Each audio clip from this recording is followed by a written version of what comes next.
Okay, dear students, today we are going to start our new topic that is accounting principles.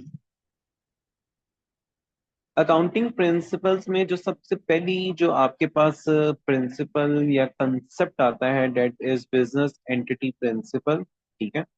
Business entity principle क्या है आपके पास? This principle states that the transaction of the business should be kept separate from those of owners. ठीक है। For example, अगर आपकी एक pharmacy है और उस फार्मेसी को आप रन कर रहे हैं, ठीक है, and if you want some medicine for your personal use, आपको अपने पर्सनल यूज के लिए कुछ मेडिसिन चाहिए, ठीक है, that would be recorded as a drawings. ठीक है। तो वो ड्राइंग्स के नाम से रिकॉर्ड की जाएगी। ठीक है। If you are not paying to the business, अगर आप बिजनेस को उस मेडिसिन के रिलेटेड पे नहीं कर रहे, तो इट डजेंट मीन कि ये बिजनेस की सेल्स है। ठीक है। ये ऑनर अपने पर्सनल यूज के लिए विड्रॉल कर रहा है। जब वो अपने पर्सनल यूज के लिए विड्रॉल करेगा, तो वो उसकी ड्राइंग्स के नाम से ट्रांजैक्शन को रिकॉर्ड किया जाएगा। ठीक है। तो बिजनेस एंटिटी कंसेप्ट एक सिंपल सा कंसेप्ट है जो ये कहता है कि your business is separate and the owner is separate. Business आपकी सेपरेट लीगल आइडेंटिटी है। ठीक है। तो आपके बिजनेस के रिलेटेड अगर कोई ट्रांजैक्शन है, that would be recorded in your business record. ठीक है। या बिजनेस बुक्स ऑफ अकाउंट्स, तो वो रिकॉर्ड की जाएगी। अदरवाइज अगर ऑनर अपना पर्सनल एक्सपेंस कोई पे कर रहा है या अपने पर्सनल यूज के लिए कोई चीजें विड्रॉल करवा रहा है, that would not be the part of financial statements. For example, आपकी बिजनेस की जो इनकम स्टेटमेंट बनेगी उसमें एज एन एक्सपेंस और एज एन इनकम उसको आप रिकॉर्ड नहीं करेंगे। ठीक है। तो ये है कंसेप्ट बिजनेस एंटिटी प्रिंसिपल का। ठीक है। इसकी एग्जाम्पल देख लें। If the owner of the business buys a car for personal use, it should not recorded in the business books. ठीक है।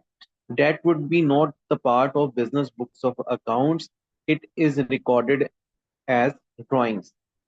So this is the concept of business entity principle. The next one we have a duality principle. Duality principle is also known as dual aspect concept. This principle states that every transaction has a two sides, a debit and the credit. For example, if the company purchases goods on credit, आपने different transactions पढ़ी हैं और उनको record किया है। आपने हमेशा notice किया होगा, आपकी जो भी ट्रांजैक्शन है एक डेबिट साइड पे रिकॉर्ड की जाती है, एक क्रेडिट साइड पे रिकॉर्ड की जाती है। इन द ड्यूलिटी प्रिंसिपल, इस कंसेप्ट में जो आपको एग्जांपल दे रहा है वो ये दे रहा है कि if your company is purchasing goods on credit, अब जाहिर है जब आप गुड्स को परचेज करते हो ऑन क्रेडिट, फॉर एग्जांपल आप अली का नाम ले लें, अली से आप परचेजेस कर रहे हैं, तो जाहिर है the purchase account would be recorded on the debit side. यहाँ पे उसने इन्वेंट्री अकाउंट लिखा है। ठीक है। You can also write it as a purchase account on the debit side, and on the credit side आपका अकाउंट पेएबल अकाउंट। लेकिन मैंने इस ट्रांजेक्शन में आपको एक नाम बताया, डेट इज अली, तो आप अली का नाम लिख सकते हैं। तो purchases to Ali, purchases would be on the debit side and the Ali account is on the credit side. जैसे आप वेजेस पे करते हैं, पेड वेजेस ऑन कैश, तो वेजेस डेबिट साइड पे रिकॉर्ड किया जाता है और कैश क्रेडिट साइड पे रिकॉर्ड किया जाता है। The next one is historical cost concept. ठीक है। अब हिस्टोरिकल कॉस्ट कंसेप्ट आपको क्या कहता है? The assets should be recorded eight their original cost. ठीक है। एसेट्स को आप ओरिजिनल कॉस्ट पे रिकॉर्ड करेंगे। ठीक है। For example, if a company buys a building for 5 lakh, एक बिल्डिंग परचेज की गई है 5 लाख की, it should be recorded at the cost, मतलब जितने की आपने खरीदी है उतने की आप रिकॉर्ड करेंगे। Even its market value is 7 lakh. ठीक है। अगर उसकी मार्केट वैल्यू कुछ दिनों के बाद 7 लाख हो गई है, तो इट डजेंट मीन कि आप उसको अब 7 लाख का रिकॉर्ड करेंगे। ठीक है। या जब आप उसको परचेज कर रहे हो तभी अगर फॉर एग्जाम्पल उसकी मार्केट वैल्यू किसी भी रीजन की वजह से 7 लाख है, तो इसका मतलब ये नहीं है कि आप 7 लाख की परचेज उसको रिकॉर्ड करेंगे। आपने जितने की खरीदी है आप उतने की ही उसको रिकॉर्ड करेंगे। ठीक है। तो ये है concept historical cost concept. Next बात करते हैं हम मनी मेजरमेंट प्रिंसिपल की, ठीक है। मनी मेजरमेंट प्रिंसिपल बहुत ही सिंपल है, ठीक है। आप इसके नाम से आइडिया लगाएं। देखिए आपके पास कोई ट्रांजैक्शन है, हम सीधा एग्जांपल रीड करते हैं। A company can not record the satisfaction of its customer as it is not measurable in monetary terms, ठीक है। देखिए कोई भी ऐसी ट्रांजैक्शन है,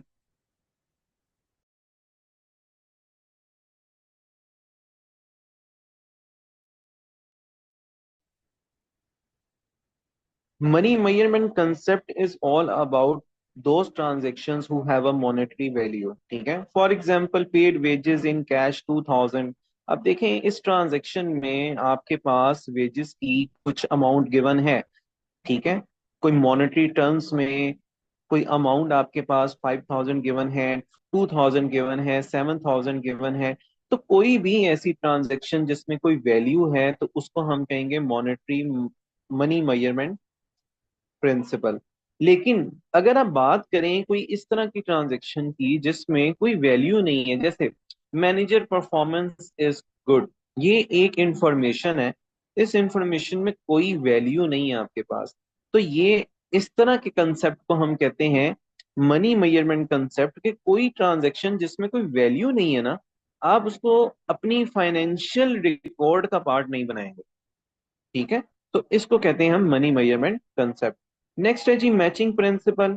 मैचिंग प्रिंसिपल, अब आप नेम से थोड़ा सा आइडिया लगाएं। मैचिंग का मतलब होता है मैच होना। अब क्या आपने मैच करना है, आपने मैच करना है 2010 के एक्सपेंसेस को 2010 की ही इनकम के साथ।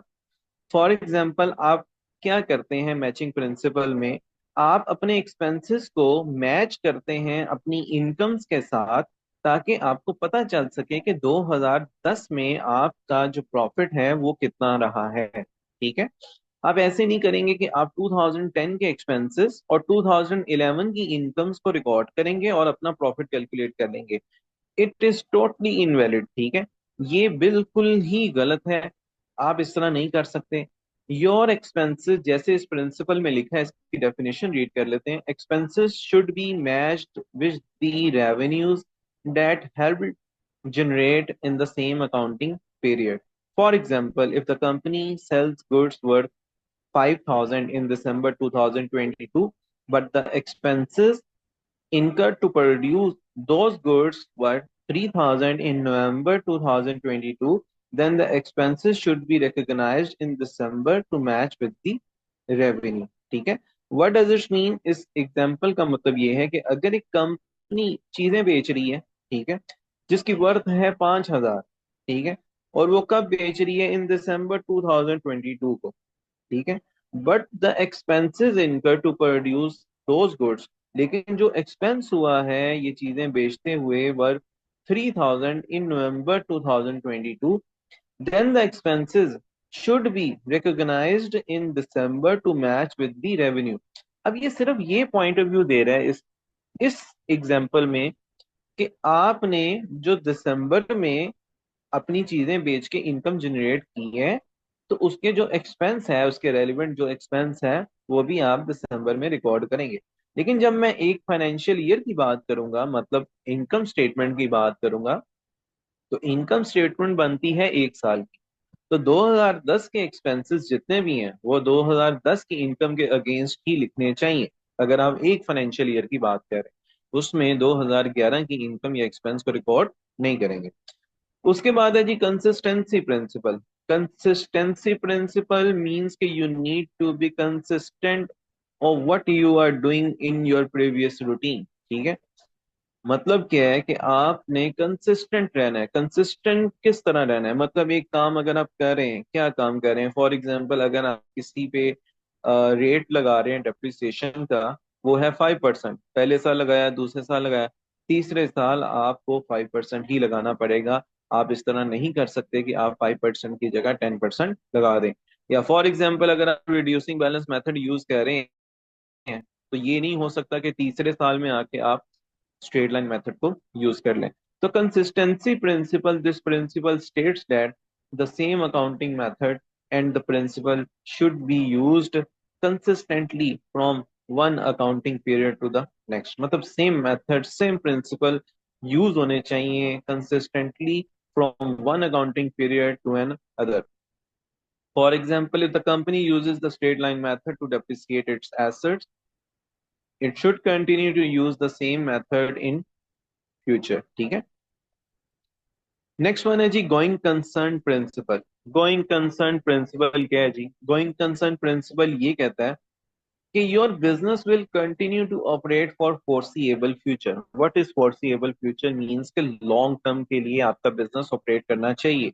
देखिए, अगर आपने बिजनेस स्टार्ट किया है, योर फर्स्ट इंटेंशन, आपकी ये इंटेंशन होनी चाहिए कि आपका बिजनेस जो आप स्टार्ट कर रहे हो, ये आप लॉन्ग टर्म के लिए ऑपरेट करोगे. ठीक है, विद फेवरेबल कंडीशन. जाहिर है आप प्रॉफिट अर्न करेंगे या आप सस्टेनेबल कंडीशन में रहेंगे, then you will continue for a long term period. ठीक है. लेकिन ये स्टार्टिंग पे आपका ये नहीं माइंडसेट होना चाहिए कि मैं स्टार्ट ही 2 महीने के लिए करूंगा, मैं स्टार्ट ही 3 महीने के लिए करूंगा. ठीक है, इन फ्यूचर कुछ भी हो सकता है, लेकिन your intention should be like this कि आप अपना जो बिजनेस है वो लॉन्ग टर्म के लिए चला रहे हैं. जब लॉन्ग टर्म के लिए चलाएंगे then you will follow all accounting principle, otherwise जरूरत ही नहीं है. ठीक है. तो आपका ये प्रिंसिपल ये कहता है कि योर बिजनेस विल कंटिन्यू, ये चलेगा टू ऑपरेट, ऑपरेट करने के लिए for foreseeable future, long term के लिए. For example, if the company is profitable, देखो आपका मतलब फेवरेबल सिनेरियो दे रहे हैं. अगर कंपनी प्रॉफिटेबल है and has a no significant debt, उस कोई लायबिलिटी नहीं है, it is likely to continue to operate for a long term time period. ठीक है, तो ये सिंपल सी बात है. मटेरियलिटी. मटेरियलिटी ये एक ऐसा प्रिंसिपल है जो ये स्टेट करता है कि ओनली सिग्निफिकेंट और मटेरियल आइटम्स जिनका कोई पॉजिटिव इफेक्ट आ रहा है बिजनेस में, या जिनके रिजल्ट्स आपके बिजनेस डिसीजंस को इफेक्ट कर रहे हैं, या जिन डिसीजंस की वजह से आपकी फाइनेंशियल परफॉर्मेंस इफेक्ट हो रही है, तो ये कह रहे हैं कि ओनली सिग्निफिकेंट और material items should be reported in the financial statement. मतलब इस तरह की चीजें आप रिकॉर्ड करें that can affect your financial statement. ठीक है. फॉर एग्जाम्पल, अ कंपनी में ignore small expenses like a stationery postage when preparing its financial position. इसकी एक सिंपल सी एग्जांपल ये भी हो सकती है. देखें, एक बड़ी कंपनी है, ठीक है, लार्ज कंपनी है, उसके लिए जो एक प्रिंटर है ना, वो उसके लिए एज एन एसेट ट्रीट नहीं होगा. क्यों? क्योंकि वो एक बहुत बड़ी कंपनी है.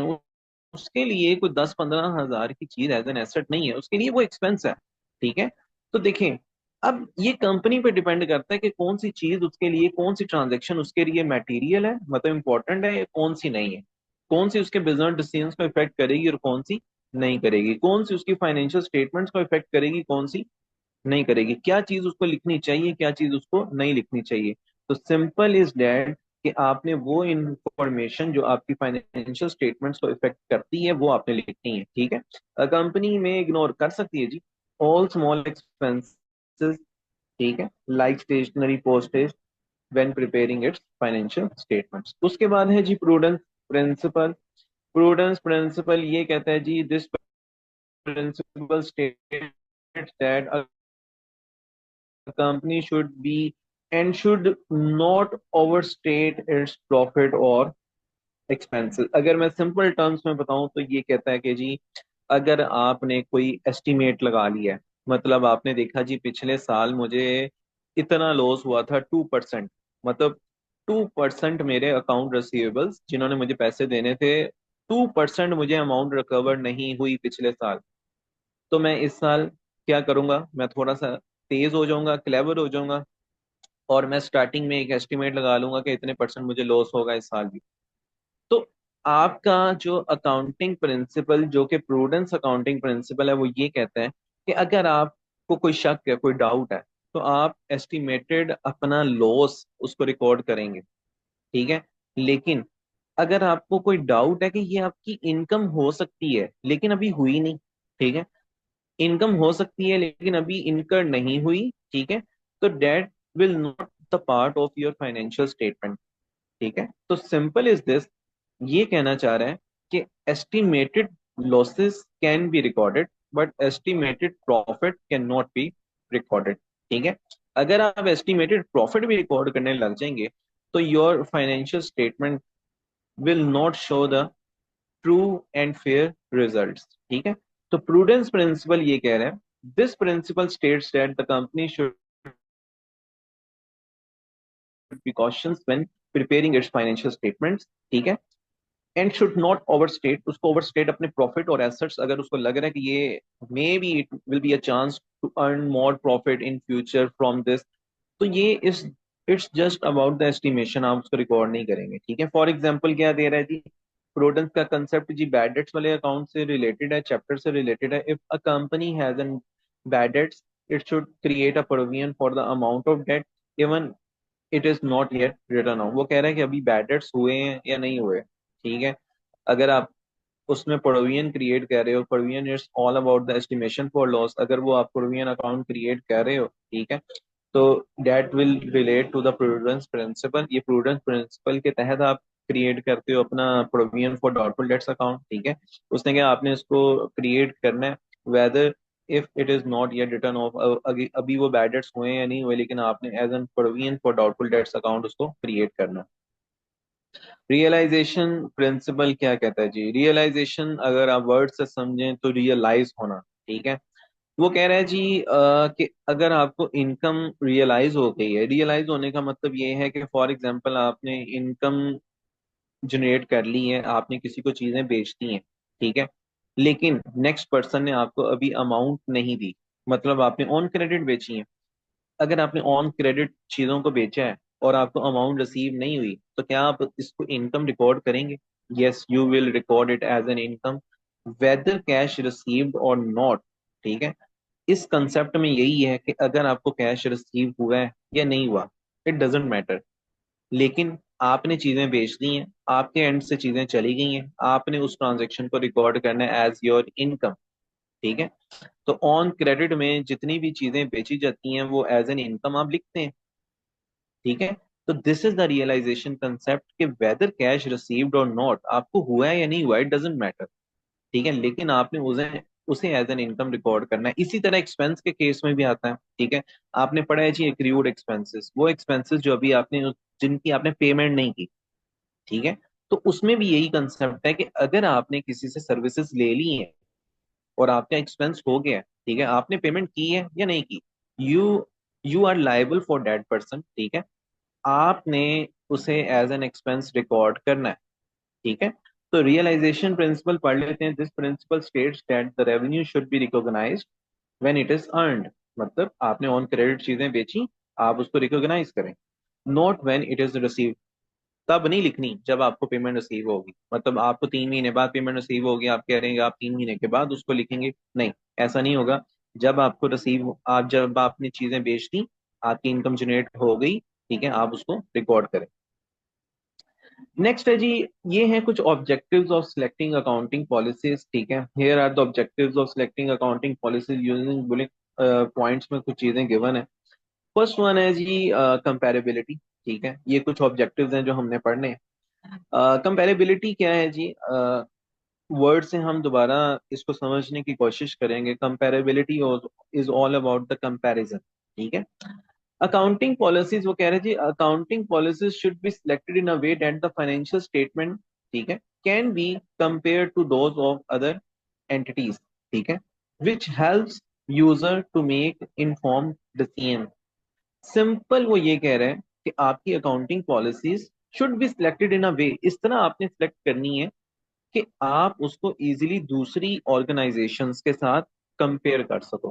ठीक है, फॉर एग्जाम्पल क्या दे रहा है, if two companies use different accounting methods, अगर देखें जिस तरह आप इस्लामिक पॉइंट ऑफ व्यू से देख लें, जैसे दीन इस्लाम, आप दुनिया के किसी भी मुल्क में चले जाएं, किसी भी शहर में चले जाएं, उसके जो रूल्स एंड रेगुलेशंस हैं, ठीक है, वो अहकामात हमारे सेम है। ठीक है, हर बंदे ने दीन इस्लाम में सेम रूल्स एंड रेगुलेशंस को फॉलो करना होता है। ठीक है, अगर आपके दीन इस्लाम में ही अगर आप फॉर एग्जांपल आप इस्लाम को फॉलो कर रहे हैं और हर बंदे के रूल्स एंड रेगुलेशंस डिफरेंट हैं, तो हाउ कैन यू कंपेयर, आप कैसे कंपेयर करेंगे कि कौन सा बंदा क्या काम कर रहा है, कौन ठीक कर रहा है, कौन नहीं ठीक कर रहा, किसके किए हुए काम ठीक है और किसके किए हुए काम ठीक नहीं है? क्यों? क्योंकि आपके पास एक proper same rules and regulations नहीं है। इसी तरह अकाउंटिंग में भी सेम रूल्स एंड रेगुलेशंस पूरी दुनिया में फॉलो होते हैं अकाउंटिंग स्टैंडर्ड्स के मुताबिक, ठीक है। हमारे पास कुछ ऐसी ऑर्गेनाइजेशन है जो क्या कर रही हैं, रूल्स एंड रेगुलेशंस दे रही हैं। उन रूल्स एंड रेगुलेशंस को सारी दुनिया में फॉलो किया जाता है और हर कंपनी उसी सेम स्पेसिफिक रूल के मुताबिक अपनी पॉलिसीज बनाती है और अपनी रिकॉर्डिंग करती है, फाइनेंशियल स्टेटमेंट्स बनाती है, ठीक है। तो comparability is all about, if for example, if two companies use different accounting methods for the same item, it may be difficult to compare their financial statement there, or therefore it is important to select accounting policies that promote comparability, ठीक है। तो आपने simple इसमें ये कहना है कि कंपैरेबिलिटी में आप कंपेयर करते हो टू एंटिटीज को, for this you have to follow the same accounting rules and regulations and policies, ठीक है। तो ये है जी कंपैरेबिलिटी। उसके बाद है जी रेलिवेंस। रेलिवेंस मीन्स के रेलिवेंट, ठीक है। Accounting policies should be selected in a way, accounting policies को इस तरह सिलेक्ट करना चाहिए that the financial statements are relevant to the needs of the users and provide useful information for making the same. अगर आपने for example अपने investors को, जो लोग आपकी कंपनी में इन्वेस्ट करेंगे, आपने उनको अपनी फाइनेंशियल स्टेटमेंट शो करनी है जिसमें वो ये देखना चाह रहे हैं, आपके जो इन्वेस्टर्स हैं वो ये देखना चाह रहे हैं कि आपकी कंपनी प्रॉफिट में है लॉस में। अगर आपकी फाइनेंशियल स्टेटमेंट्स में यही नहीं मेंशन कि is your company on profit or a loss, तो how can you give justification about this कि आपका बिजनेस अच्छा ऑपरेट कर रहा है नहीं ऑपरेट कर रहा है, आप जो पॉलिसीज जो मैनेजमेंट पॉलिसीज लेके चल रहे हैं, इज दिस करेक्ट और नॉट, ठीक है। तो this is not a relevant information. तो रेलिवेंट इंफॉर्मेशन वही है जो आपका यूजर, आपका इन्वेस्टर आपसे चाह रहा है, आपसे डिमांड कर रहा है, ठीक है। तो आपको अपनी फाइनेंशियल स्टेटमेंट्स में या डिसीजन मेकिंग प्रोसेस में वो इंफॉर्मेशन यूज करनी चाहिए जो आपके डिसीजन मेकिंग को लेके रेलिवेंट हो, या जिस चीज की डिमांड आपके इन्वेस्टर्स कर रहे हैं या कोई भी कर रहा है। तो relevant information should be shared, for example including information about future cash flows in financial statements can be relevant to investors and creditors, ठीक है। उसके बाद है रिलायबिलिटी, मतलब रिलायबल होनी चाहिए। Accounting policies should be selected in a way that the financial statements are reliable and free from the material errors. ठीक है। Reliable information is verifiable, neutral, faithful representation of the underlying transactions. ठीक है। For example, using fair value measurements for assets and liabilities can enhance the reliability of the financial statement, ठीक है। मतलब simple term में आपको ये बताना चाह रहा है कि आपकी अकाउंटिंग पॉलिसीज इस तरह सेलेक्ट की जाए, ठीक है, कि आपकी जो फाइनेंशियल स्टेटमेंट्स हैं जिसमें आप इनकम स्टेटमेंट बना रहे हैं, जिसमें आप अपनी बैलेंस शीट बना रहे हैं, जिसमें आप अपनी थर्ड फाइनेंशियल स्टेटमेंट जिसको कैश फ्लो स्टेटमेंट कहते हैं, ठीक है, वो बना रहे हैं। तो उसमें जितनी भी चीजें हैं वो रेलिवेंट हों, रिलायबल हों, एक्यूरेट हों, ठीक है, और उसमें कोई एरर या मिस्टेक ना हो। For example, if you are calculating your value of an asset, ठीक है, अगर आप अपने एसेट की वैल्यू कैलकुलेट कर रहे हो और आपकी कैलकुलेशन गलत है, ठीक है, तो how can you justify your financial statements. आप अपने जो रिजल्ट्स हैं उनको कैसे जस्टिफाई करेंगे या अपनी बिजनेस की परफॉर्मेंस को कैसे जस्टिफाई करेंगे, क्योंकि आपकी जो इंफॉर्मेशन है वो रिलायबल ही नहीं है, ठीक है। तो अगर आपकी कंपनी लॉसेस में है और आप अपना प्रॉफिट शो कर रहे हैं, तो दिस इज टोटली अनफेयर और दिस इज टोटली इनकरेक्ट, ठीक है। ये बिल्कुल गलत है, ये इनजस्टिस है किन के साथ, आपके इन्वेस्टर्स के साथ, आपके क्लाइंट्स के साथ, और हर बंदा जो आपकी कंपनी के साथ इन्वॉल्व है, ठीक है। This is the crime that you are not providing the reliable information to your investment investors and clients. उसके बाद है जी अंडरस्टैंडेबिलिटी, मतलब जो चीज आप प्रेजेंट करो वो अंडरस्टैंडेबल होनी चाहिए, ठीक है। देखो एक चीज है आपने लिखी है, मैं अंडरस्टैंड ही नहीं कर पा रहा, तो मैं कैसे आपकी जो कंपनी है या बिजनेस में कैसे इंटरेस्ट लूंगा, ठीक है। या आप खुद कैसे अपनी डिसीजन मेकिंग प्रोसेस को इजी बना सकते हैं, क्योंकि आपकी तो इंफॉर्मेशन ही अंडरस्टैंडेबल नहीं है, आपने जो लिखा है या आपने जो प्रेजेंट किया है वो किसी की समझ में ही नहीं आ रहा। तो अंडरस्टैंडेबिलिटी क्या कहता है जी, accounting policies should be selected in a way that financial statements are presented in a clear and understandable manner so that the users can easily interpret and make decisions based on the information provided. For example, presenting financial statements in a structured and easy to read format can enhance the understandability of the financial information. ठीक है, simple जो बातें अभी कही हैं उसी के related वो बात कर रहे हैं। Now we are going to solve some past paper question ताकि आपके लिए इजी हो जाए टू मैनेज दिस चैप्टर। ठीक है, ये देखें जी, कुछ हम पास्ट पेपर्स के रिलेटेड प्रैक्टिस कर लेते हैं। ठीक है, ताकि आपको आइडिया हो कि आपने इस क्वेश्चन को पास्ट पेपर के पॉइंट ऑफ व्यू से किस तरह प्रिपेयर करना है। ठीक है, आपके पास एक टेबल नजर आ रहा है। ठीक है, ये टेबल है जिसमें कुछ स्टेटमेंट्स हैं और आपने अपना अकाउंटिंग प्रिंसिपल आइडेंटिफाई कर रहे हैं। अब हम रिक्वायरमेंट डायरेक्ट पढ़ें। Name the accounting principles and concepts which would not be compiled which if each proposal was implemented the first one has been completed as an example। ठीक है, सबसे पहले लिखा हुआ है जी, we are going to have this on my screen, change the depreciation method. देखें जी, डेप्रिसिएशन मेथड चेंज हो रहा है। ठीक है, मैंने आपको पहले भी एक चीज बताई थी, क्या बताई थी? मैंने आपको बताया था कि जब डेप्रिसिएशन मेथड आप चेंज करते हैं, ठीक है, जैसे आपने करना था जी स्ट्रेट लाइन मेथड, मतलब आप 2 साल से स्ट्रेट लाइन मेथड को यूज कर रहे हैं, लेकिन आपने स्ट्रेट लाइन मेथड की जगह आपने रिड्यूसिंग मेथड को अप्लाई कर दी है। तो ये किसके अंडर आता है? ये आता है जी आपके कंसिस्टेंसी प्रिंसिपल के अंडर आता है। कंसिस्टेंसी प्रिंसिपल क्या कहता है कि you can't change the method या पॉलिसी। ठीक है, फॉर एग्जाम्पल आपने लगाया था जी, फॉर एग्जाम्पल आपने 20% का रेट अप्लाई किया था। ठीक है, लेकिन आफ्टर 3 इयर्स, ठीक है, 3 साल के बाद आपने 20% से हटा के 35% अप्लाई करना शुरू कर दी है। This is totally wrong. Consistency principle इस चीज को सपोर्ट नहीं करता। ठीक है, that is consistency principle. Next देख लेते हैं जी, स्टेटमेंट क्या है आपके पास।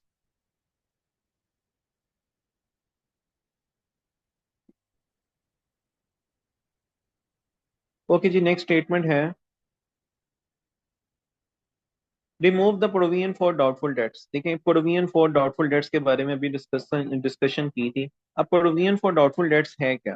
Provision for doubtful dates it's all about the estimation, estimation for loss. ठीक है, ये एस्टिमेशन है। और ये जो कंसेप्ट है ना, यहाँ पे जो आंसर आएगा हमारा वो आएगा प्रूडेंस कंसेप्ट, प्रूडेंस कंसेप्ट।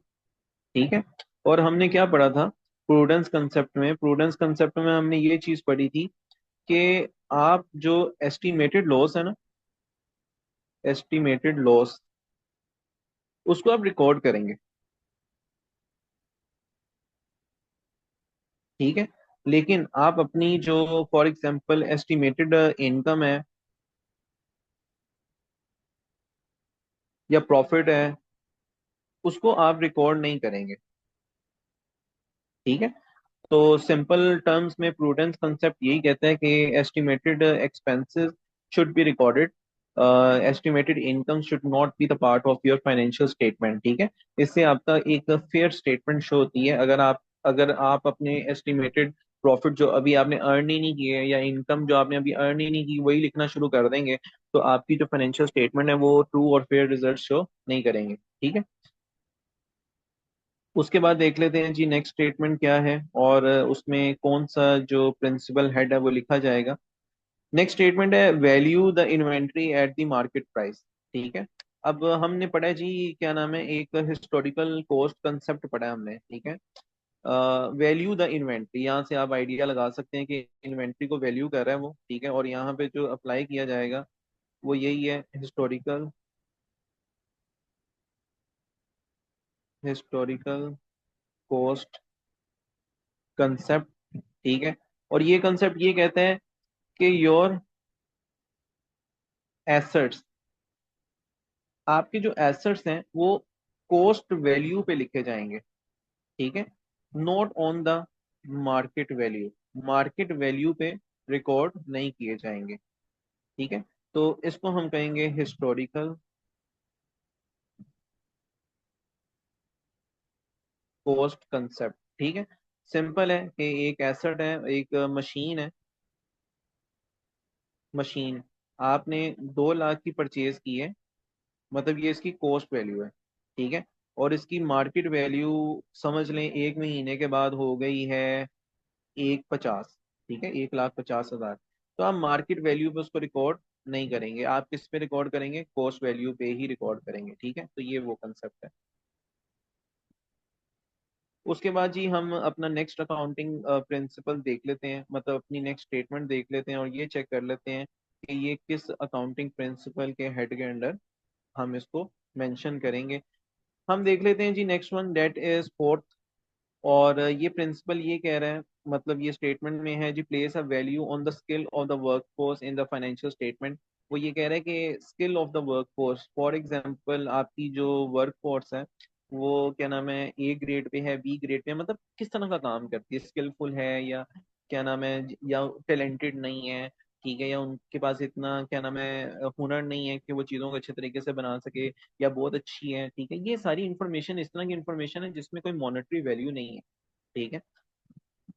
इसमें कोई भी वैल्यू नहीं है फाइनेंशियल टर्म्स में, 2,000, 3,000, 5,000, तो इस तरह की ट्रांजेक्शन को हम रिकॉर्ड नहीं करेंगे। और ये हमने कहाँ पढ़ा है, ये हमने पढ़ा है जी money measurement concept, money measurement concept, ठीक है। मीन्स कि आपके पास इस ट्रांजेक्शन में कोई वैल्यू नहीं है, तो this will not the part of your financial statement, ये फाइनेंशियल स्टेटमेंट का पार्ट नहीं बनेगी, ठीक है।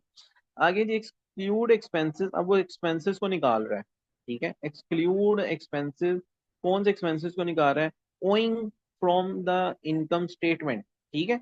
मतलब मतलब ये एक्रूड एक्सपेंसेस हैं, ठीक है। अब एक्रूड एक्सपेंसेस किन एक्सपेंसेस को कहते हैं, आप समझ लें जब भी यहाँ पे बात की जाएगी ना इस तरह की स्टेटमेंट का मतलब होता है कि यहाँ पे बात हो रही है प्रीपेड एक्सपेंसेस की या एक्रूड एक्सपेंस। प्रीपेड एक्सपेंस होता है जो आपने पहले ही फॉर एग्जांपल पेमेंट कर दी है, ठीक है। पेमेंट बिफोर सर्विसेज रिसीव, ठीक है। मतलब आपने किसी चीज की सर्विस ही नहीं ली तो आपने उसकी पेमेंट कर दी, उसको कहते हैं प्रीपेड एक्सपेंस, ठीक है। ये आपकी फाइनेंशियल स्टेटमेंट में से माइनस हो जाता है क्योंकि वो अभी एक्सपेंस आपने उसका फायदा ही नहीं उठाया, ठीक है। उसके बाद एक्रूड एक्सपेंस, ये एक्सपेंस होता है कि फॉर एग्जांपल आपने सर्विसेज तो रिसीव कर ली हैं, सर्विसेज आपने रिसीव कर ली हैं, लेकिन आपने उसकी अभी तक पेमेंट नहीं की।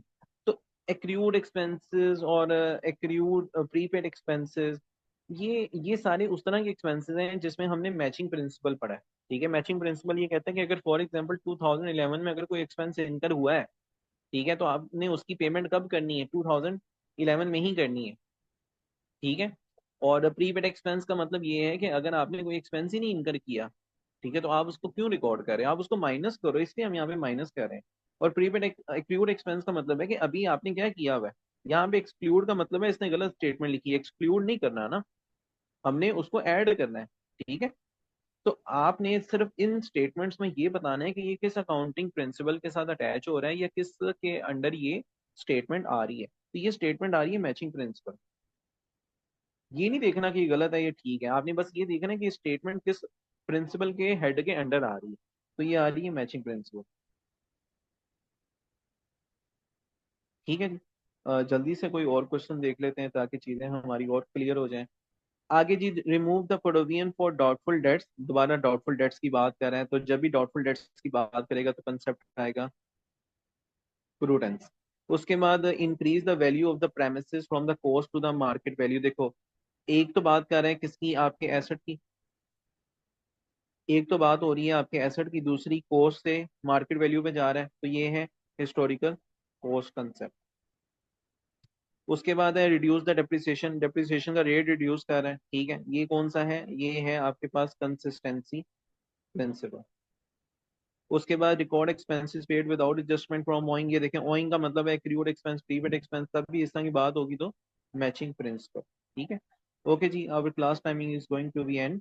Thank you very much. कोई भी क्वेश्चन होगा तो आप इसके रिलेटेड अपने कमेंट सेक्शन में भी और क्या नाम है अदरवाइज मुझे व्हाट्सएप पे भी मैसेज करके पूछ सकते हैं। ओके जी, थैंक यू वेरी मच, अल्लाह हाफिज, टेक केयर।